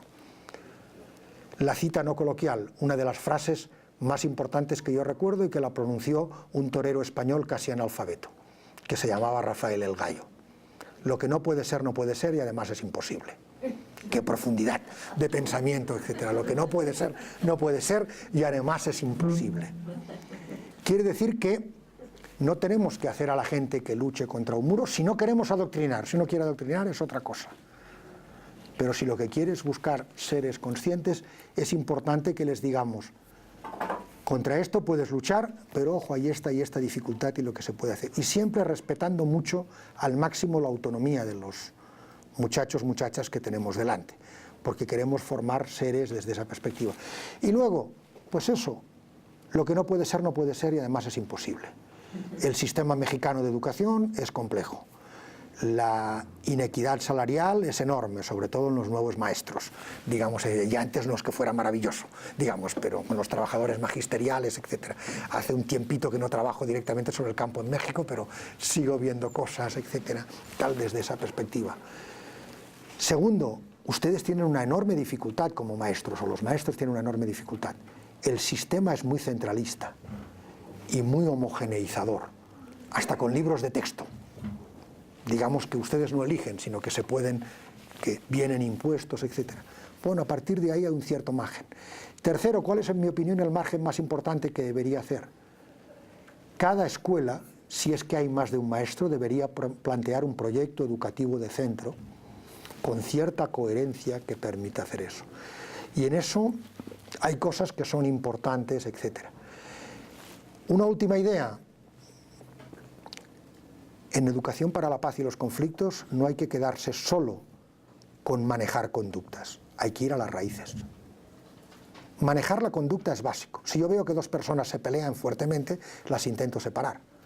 Pero si las separo, aunque ponga policías para que los separen, cascos azules de Naciones Unidas, el problema no lo resuelvo. Simplemente evito que se vuelvan a pegar. Pero ahí siguen. En Chipre llevan 40 años, digamos, con eso, etcétera. Entonces, tengo que ir también a las raíces y ver qué es lo que está detrás. Sin esa idea de ir a las raíces, que esa es la educación para la paz, eso no es factible. Ahora, ser radical, ir a las raíces, exige aceptar que el tiempo es importante. Y una última idea, sean coherentes, hagan poquito, pero contra más coherencia haya entre fines y medios, mejor. Prefiero poquito, pero bien pensado y coherente, que no un intento de hacer grandes transformaciones. Yo lo he visto evaluando programas de educación para la paz en algunas escuelas, etcétera, en España, que hay tradición en eso. Te encuentras con programas muy de esos, pero cuando hablas con los alumnos, dices: no, es que este señor era autoritario, y cuando alguien levantaba la mano y decía: es que yo no estoy de acuerdo con su visión, te reñía, no sé qué. Desgraciadamente, esa persona, probablemente con toda su buena voluntad, creó más problemas de los que solucionó. La coherencia, esa actitud clave, etcétera, siempre es importante, y eso es lo que aprendí de Freire. Respeto al otro de a poquito, pero ese poquito hasta el fondo.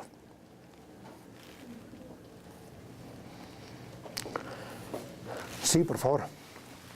Oye, Rafa, partiendo de tu experiencia en campo, fíjate que mencionas esta técnica socioafectiva que forma parte de la educación para la paz. Y bueno, creo que a varios aquí, a varias nos suena, porque es justo pues, parte de lo que utilizamos. Normal. ¿No? Pues como materia prima, ¿no? Para nuestras labores cotidianas. Hemos tenido como un tema ahí complejo porque de pronto yo lo pregunto como desde la parte personal,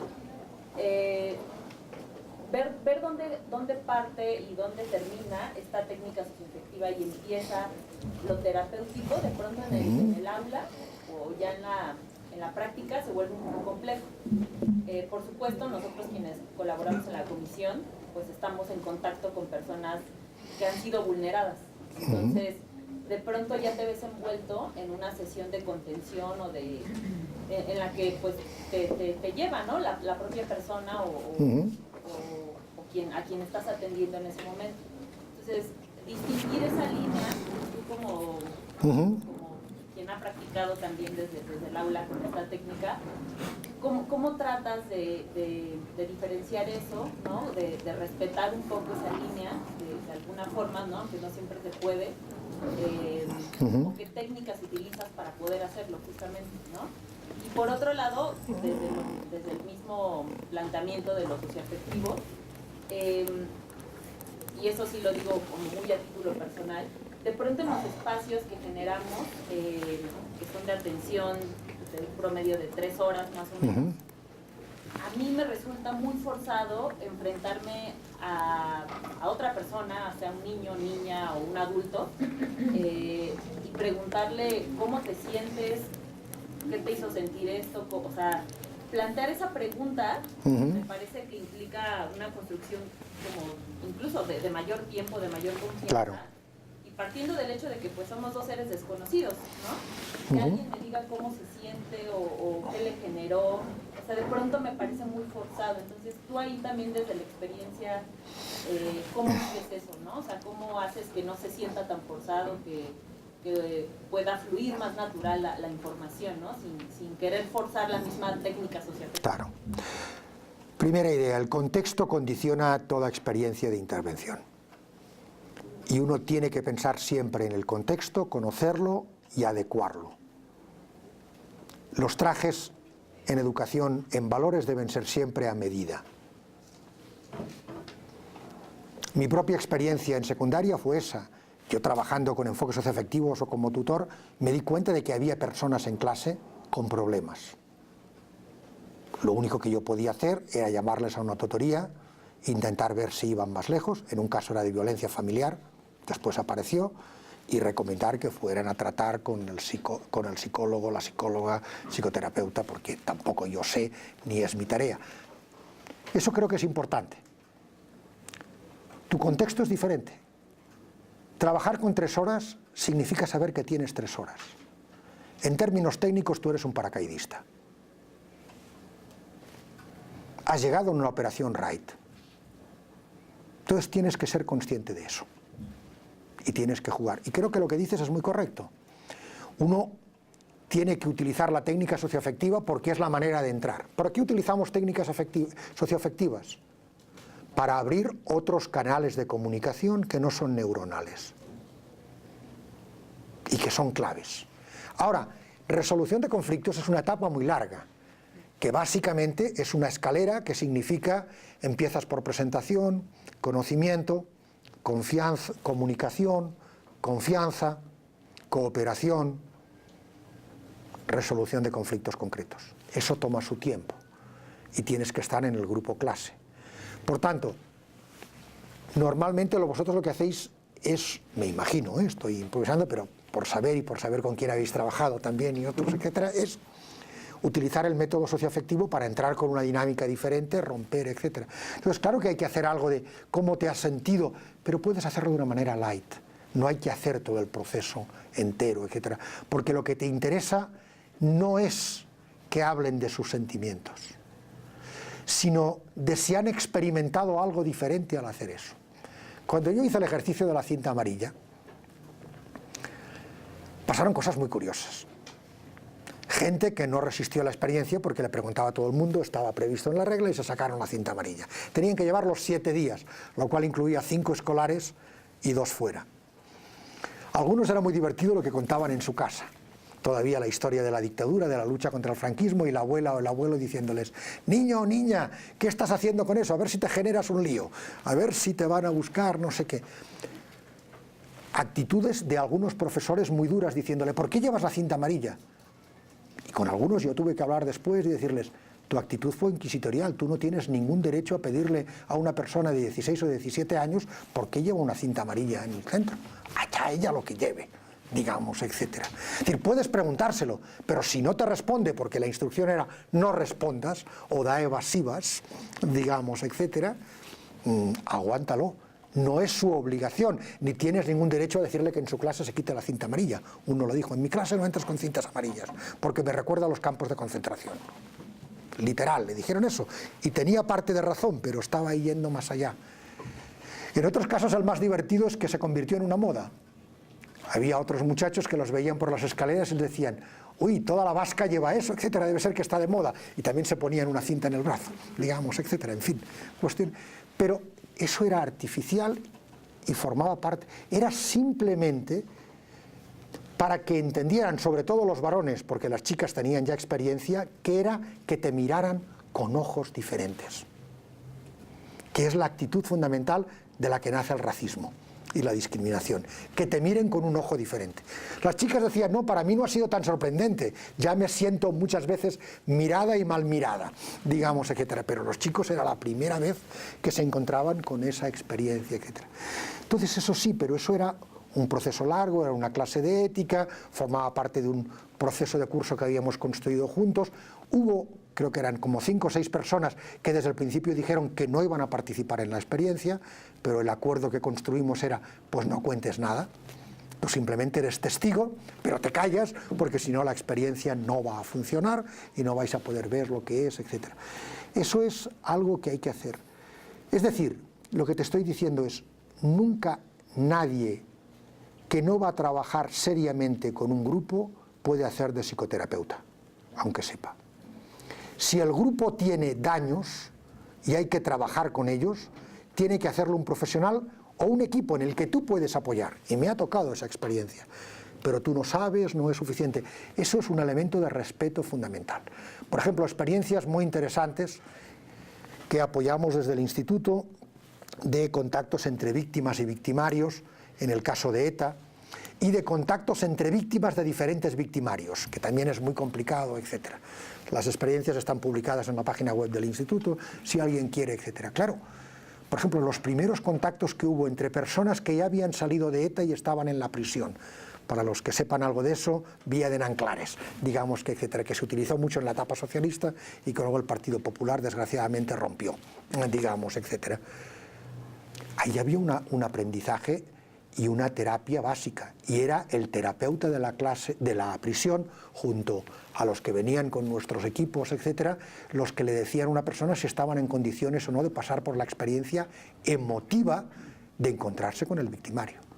Yo tuve ocasión de asistir solo a una, porque tampoco era cuestión de verlos, a mí me revolvió totalmente ver a una persona, y en esa sufrió más el victimario que la víctima.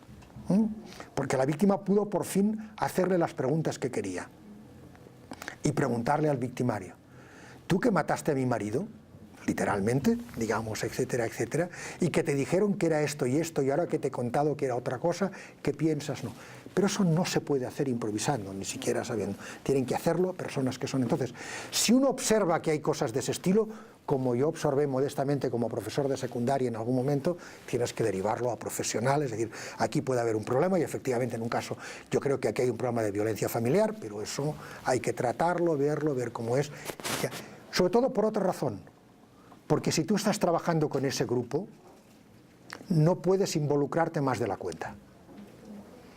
Es decir, toda la emotividad, toda la empatía, pero necesitas una cierta distancia e imparcialidad. La neutralidad moral no existe, pero la imparcialidad hay que buscarla. Nadie es moralmente neutral ante nada. Pero si yo estoy trabajando de mediador o de facilitador en un conflicto, no puedo literalmente ponerme al lado de algunos.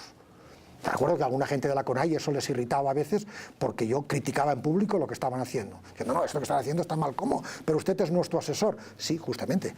Pero justamente por eso les estoy diciendo que acá se están equivocando y lo siento, el gobierno en este punto tiene más razón que ustedes, digamos, etcétera. Cambien las cosas, véanlo, porque esa es mi tarea. Si no, no me va a respetar nadie. Yo soy asesor, pero no soy parte de ustedes, tengo que tener, y eso creo que es clave lo que se puede hacer. Entonces, simplemente lo que digo es adecuar esa idea. Espacios de intervención, pero lo que hacéis es muy importante porque va a ayudar a la gente a que vea otras cosas y a partir de ahí darle herramientas, pero por lo que me dices, parte de eso es lo que puedes hacer, etc. Más comentarios, más preguntas, o ya están agotados. Sí, por favor. Bueno, mi comentario sería en relación si se puede utilizar Educamos para la Paz como una política pública o como un programa, y qué tanto puede suceder que al utilizarlo como programa falle. A ver, ya les digo que hay diferentes escuelas. En la historia de la educación para la paz hay básicamente 3 debates importantes. Uno sobre para.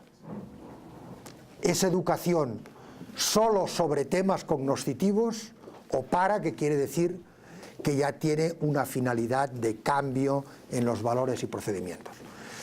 Hoy por hoy casi todo el mundo cree que debe ser para, pero se puede hacer sobre. Segundo gran debate, asignatura no asignatura. Y si esa asignatura es un elemento transversal, la solución fácil es decir que algo es transversal. Yo recuerdo cuando trabajábamos con enfoque de género en desarrollo que el enfoque, al final hubo que inventar, decir, sí, enfoque de género transversal y además una parte sustantiva, porque si no, los enfoques transversales se van en retórica. Es muy importante, no hay nadie que no trabaje con enfoque de género hoy en día. Pero digo, bueno, muy bien, enfoque de género, pero un poquito en cada programa que trabaje para disminuir la distancia varón-mujer y que haya mayor equidad. Además de lo transversal, me pone un poquito de otra cosa, etc. Entonces, política pública, sí. La educación para la paz debe ser una política pública. O puede serlo, pero ¿cómo? Facilitándola. Estableciendo el contexto, el marco. Estableciendo que estaría bien que los proyectos educativos de centro lo tengan. Que estaría bien que haya apoyo externo.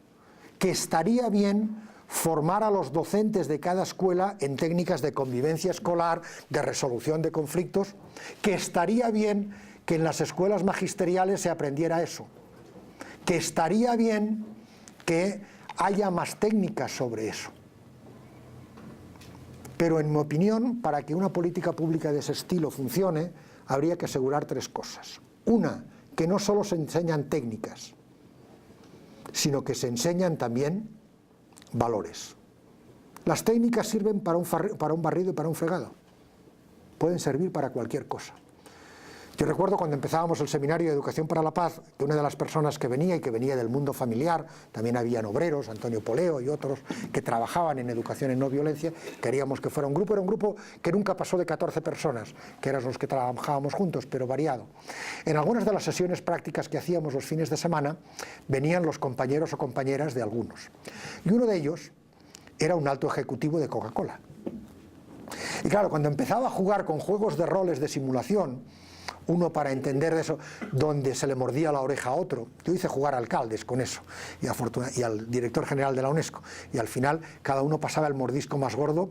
Yo pensé que al final íbamos a tener un accidente con pérdida del lóbulo de oreja, pero no, al final se controló el último porque iban subiendo, etcétera. Pero lo sorprendente es que al cabo de 3 semanas de haber hecho esos ejercicios con nosotros, me llama, no habían correos electrónicos tan frecuentes en aquella época, ni WhatsApp, y me dice: oye, vengo de una reunión en Londres de altos ejecutivos de mi compañía y hemos hecho el mismo juego que hicimos con vosotros. Digo, sí, evidentemente son técnicas, y técnicas que sirven para cualquier cosa. Lo importante es el alma que le pongas ahí, los valores que se le planteen.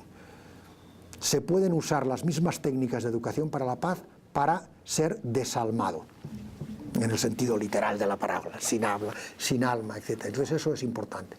Segunda cosa que debe tener una política pública: establecer objetivos factibles y mesurables, medibles, cualitativa y cuantitativamente, pero tiene que haberlos. Yo no puedo decir que construir la paz significa aprender a resolver los conflictos y que baje, yo qué sé, en el 3% el porcentaje de homicidios en Ciudad de México. Si digo eso, estoy perdido, porque los objetivos de un programa de educación para la paz tienen que ser conseguibles en el contexto en que trabajamos. A mí me decían alguna vez, pon un indicador, y yo siempre les decía el mismo, y siempre los sorprendía, que en tu escuela haya más conflictos abiertos, me miraban, está loco, sí, y que se manejen mejor. Digo, lo primero es visibilizar que hay conflictos. Es como cuando empezaron las comisarías de mujer, etcétera, etcétera, para luchar contra la violencia contra la mujer, violencia machista, etcétera. Efectivamente, los que denuncian más, claro, es que antes no se denunciaban. Y sigue habiendo muchos invisibilizados. Que se denuncien más no significa que esté creciendo, significa que estamos haciendo que la parte sumergida del iceberg salga adelante. Y para eso hay que poner mujeres en las comisarías, facilitarlo, etcétera, etcétera.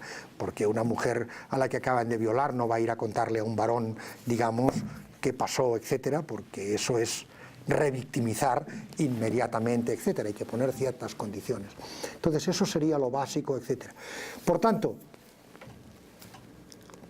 en gobiernos de ciudades con cierta tradición de izquierdas, y no hablo de ninguna en general, sino de esta en que estamos pisando, digamos, etcétera, y de los que pueden venir por lo que dicen que va a ganar en las próximas, etcétera, etcétera, por tanto, pues lo importante es establecer programas de este estilo, pero realistas y escalables. Es decir, han de ser ambiciosos, pero ambiciosos a medio y largo plazo.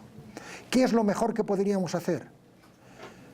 Un programa de educación para la paz que dure 10 años, o 12, que dure varias administraciones, y que se exija, que se plantee ahí, porque resultados inmediatos no se van a dar. Pero efectivamente habrá fallos. Pero, insisto, lo importante es proponerse cosas que se puedan lograr razonablemente. Todos estos programas muy cargados de buenas intenciones, para que luego no vengan los críticos y nos digan, ya están los buenistas creyendo que en el mundo todo va a ser de color de rosa, sin recordar que hay mucho negro y mucho gris y muchas cosas perversas, necesitan éxitos tempranos. Por tanto, hay que plantearse siempre objetivos posibles.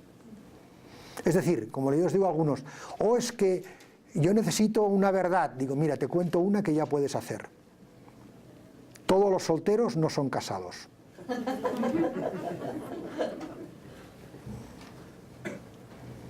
A partir de ahí trabajemos, etcétera, etcétera. Es decir, pero lo importante es que esos proyectos tengan una cierta continuidad. Y eso es lo que se puede lograr. Y eso es lo que la universidad, la comisión, etcétera, etcétera, pueden ayudar a plantear. Que hayan estructuras sólidas que funcionen. Y ahí están. ¿Quieren más? Aquí lo tienen. Con la planteo que hay problemas de atención porque hay víctimas psicosociales serias, de maltratos, de no sé qué. Enviémosles la gente experta. Es decir, eso es un poco la idea de trabajar en común. Yo siempre digo que el secreto para que la educación para la paz funcione se trata de 5 ideas muy sencillas. Restringir y profundizar. Poquito, pero hasta el fondo. Segundo, una concepción de la paz moderadamente amplia. Luchar contra la violencia directa y un poquito contra los instrumentos que las perpetúan. Y ahí hay un trabajo enorme. El principal no es la violencia estructural o de las estructuras. El peor para mí es la violencia cultural, simbólica. La legitimación del recurso a la violencia. Y en eso, en la cultura mexicana hay siglos de trabajo por delante, digamos, etcétera. Y en la latinoamericana en general. Recuerden, igual que una razón, ustedes no viven en la región más pobrecida del planeta, viven en la más desigual. Y lo siento, hay que decirle las cosas claritas. Después de 200 y pico años de independencia, alguna culpa tendrán ustedes. No todo es del vecino del norte y de la colonización, aunque hay mucho. Las élites criollas también tienen cosas que hacer y decir en ese respecto, etc. Por ejemplo, la incapacidad de reconocer mexicana la importancia de lo indígena, cuando más del 60% de la población es mestiza, es algo que deben resolver ustedes. Yo cuando me preguntaban en el 92 ya les dije, podría decir que soy catalán que no participó en la conquista hasta el siglo XIX, aunque hicieron barbaridades en Cuba, muchas. Pero no, lo acepto como parte de la cultura española. Pero como decía Neruda, ellos se quedaron, los descendientes son ustedes, no nosotros, digamos, etc. Por tanto, cada uno tiene que hacer las críticas. Yo hice las mías y no participé en las celebraciones del 15º centenario, denuncié, etc. Pero luego hay que resolver ese tipo de problemas. Por tanto, retorno a los orígenes. Una concepción de la paz moderadamente amplia. Pero no quieran resolverlo todo. Tercero, priorizar, en cada caso y contexto. Cuarto, innovar. La educación para la paz está con poca innovación. Seguimos repitiendo recetas de hace 20 o 30 años. Es decir, cuando yo, que prácticamente no he escrito artículos importantes de educación para la paz desde hace 20 años, me siguen citando, digo, algo he hecho mal, o algo han hecho mal los demás. Ya no debería ser normal que me citen, porque yo ya no estoy trabajando en según qué temas, etc. Es decir, hay que innovar más. Y último, aliarse. Es mejor que haya una buena alianza entre derechos humanos, desarrollo, paz, educación en la convivencia, tolerancia, que no intentar ocuparlo todo. Y por eso, comisiones como las de derechos humanos tienen una enorme capacidad, porque les permiten hacer eso. No sé si contesto del todo, pero... ¿Más preguntas o ya están hasta las narices de la educación para la paz y del que les habla? Bueno, última entonces. Está un poco relacionado con lo que mencionabas, pero a diferencia de hace 20 años, por ejemplo, en que todo, a diferencia de aquel contexto que se miraban horizontes en la región respecto a cambios, ¿no?, en las soluciones, firmas de acuerdos de paz, la llegada de la democracia, la caída de puntos de gobierno, etcétera, a lo que hoy es hoy a nivel mundial y a nivel también regional, de que no se miran horizontes, modelos sociopolíticos, económicos suficientemente consolidados para hacer frente, y de alguna manera hay una gran crisis en cuanto a las expectativas, y al mismo tiempo la violencia y el manejo de la violencia ha tenido un papel muy fuerte para romper el tejido social y la participación, y la represión se ha brutalizado al punto que cualquier participación es brutalmente reprimida. ¿Cuál es, un poquito lo mencionaste ahorita, pero de manera más amplia, cuáles podrían ser, en tu opinión, algunas de las pistas desde las cuales se puede convocar a la sociedad, se puede convocarnos a sentirnos atraídos a este proyecto, a participar en la ejecución de este proyecto de paz? 3 ideas telegráficas. Primero, vivimos tiempos inciertos y duros y van a durar. Hay una desafección generalizada en cuanto a la democracia representativa en todas partes. Hemos valorado mal la capacidad de las estructuras de mantenerse, incluso cuando llegan actores de cambio. Se ha acabado efectivamente el ciclo bolivariano, por decirlo rápidamente, en América Latina, y está siendo sustituido por un ciclo mucho más, digamos, de regreso a la derecha. Eso ha tenido efectos buenos y malos, porque primero mostró que era posible el cambio, y eso es importante, y ahora también está habiendo un cambio relativamente tranquilo hacia Venezuela. Es la excepción, pero no vamos a hablar de Venezuela ahora porque sería muy largo y complejo. Pero eso va a durar así y está siendo en todas partes. ¿El riesgo cuál es? Que la desafección lleve a 2 problemas que están dándose en todas partes. Creciente abstención de la población de los procesos electorales, y se puede vivir así mucho tiempo y en Estado de Derecho. En Estados Unidos, desde hace 50 años, difícilmente vota el 50% de la población, o escasamente. El otro no vota, y eso es así desde hace mucho tiempo. pero está empezando a pasar en otros lugares. Y segundo, la aparición de populismos, y de populismos peligrosos. Segunda cosa, los mensajes. ¿Cómo se puede definir el populismo? Es una gran discusión teórica, pero a veces la resuelvo rápidamente. Es populista el que cree que todos los problemas complejos tienen soluciones fáciles. ¿Cuál es el populismo que más daño ha hecho a América Latina y a México? Mano dura y más mano dura. Y eso está ahí, porque la gente siente perceptivamente miedo y cuando alguien le dice yo se lo resuelvo y le pongo más policía en las calles, está. Es verdad que en Ciudad de México se pasea mucho mejor desde hace 5 años en el centro histórico, desde que hay policía. Al menos hace un año que no paseo, igual ha cambiado, etc.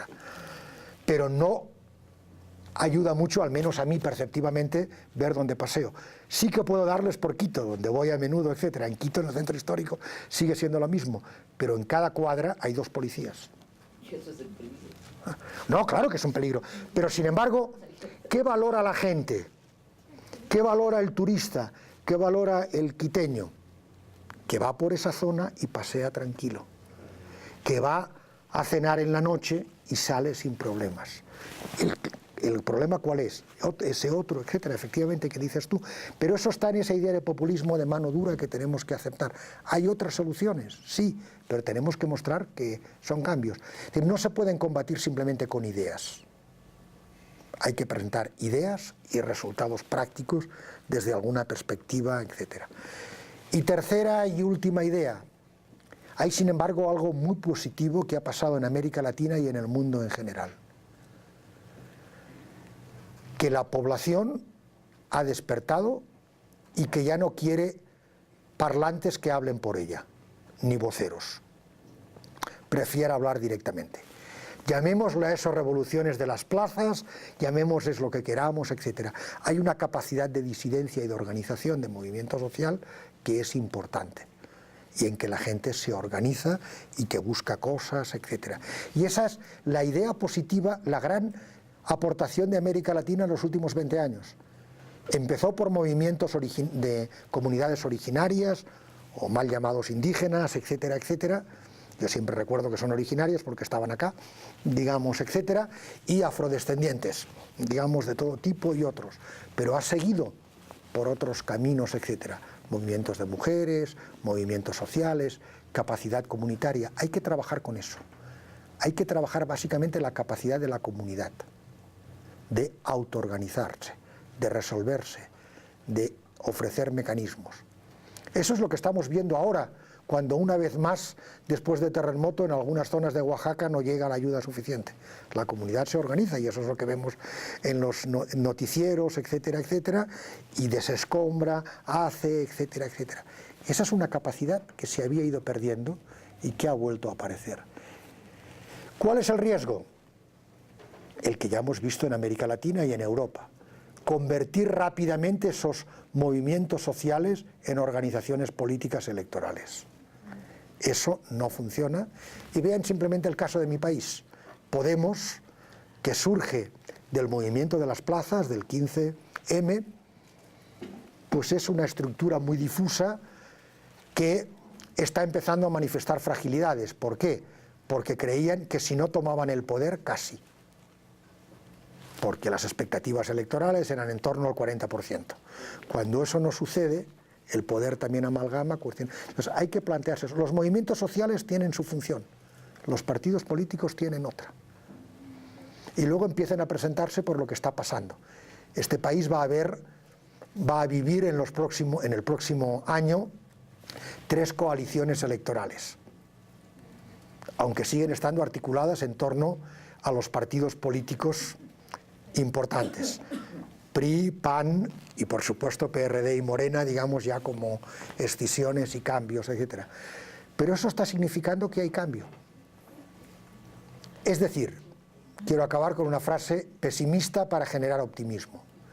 Lo peor que puede pasar en paz y en construcción de paz es que haya un cambio lampedusiano. Explico qué es eso. Tommaso de Lampedusa escribió una novela maravillosa que se llama El gato pardo, que Visconti llevó a las pantallas con ese mismo título. Por lo menos vean la película, digamos, si no leen la novela. Esa es una novela que gira sobre una revolución burguesa en Sicilia. Y hay un momento clave de la novela en que le preguntan al aristócrata por qué está ayudando a la revolución burguesa. Y su frase es todo un compendio de lo que hay que evitar. Porque a veces es necesario que todo cambie para que nada cambie. Eso es lo que se llama un cambio lampedusiano. Lo movemos todo, corremos mucho, pero no nos movemos del sitio. Seguimos parados donde estábamos. El riesgo de la construcción de la paz es esa. Es preferible, en mi opinión, pero igual es que con la edad me hago conservador, lo acepto como una crítica, etcétera, moverse un poquito, pero poner la proa en la dirección. Construir la paz es como mover un gran buque.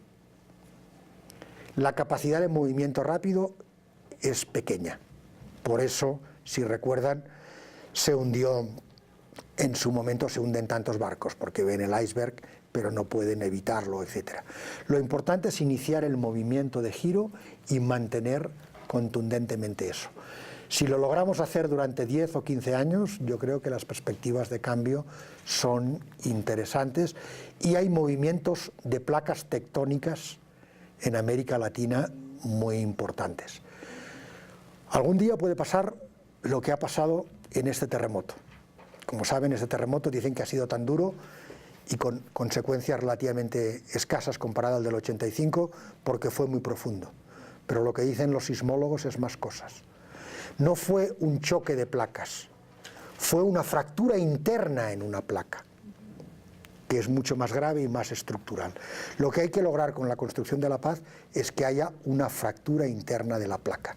Si logramos eso, iremos por el buen camino.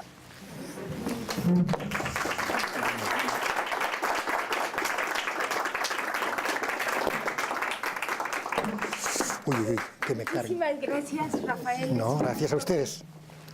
Que hayas podido estar con nosotros. Y espera que se me pierde esto. La Universidad Pedagógica, 2 libros que son parte de nuestra colección. Pues muchas gracias. De textos. Maestro bilingüe. Y tejiendo interesante. discursos se tejen sombreros, efectivamente. Muchas gracias a ustedes. Bien. Venga, gracias.